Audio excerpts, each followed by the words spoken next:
काँग्रेस प्रदेशाध्यक्ष नाना पटोले यांनी निवडणूक आयोगाच्या व्यवस्थेवर प्रश्नचिन्ह उपस्थित केला।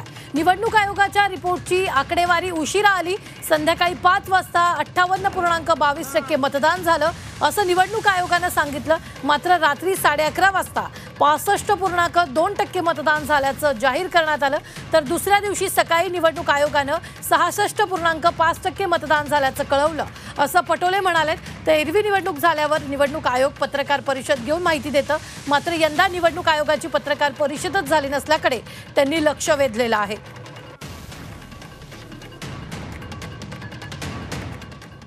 सह्या घेण्याची एक मोहीम लोकांची आम्ही घेतो आहे आणि बायलेटवर मतदानाची मागणी माननीय देशाचे महामहिम राष्ट्रपती असतील, प्रधानमंत्री असतील, CJI असेल आणि निवडणूक आयोगाचे प्रमुख असतील, अशा 4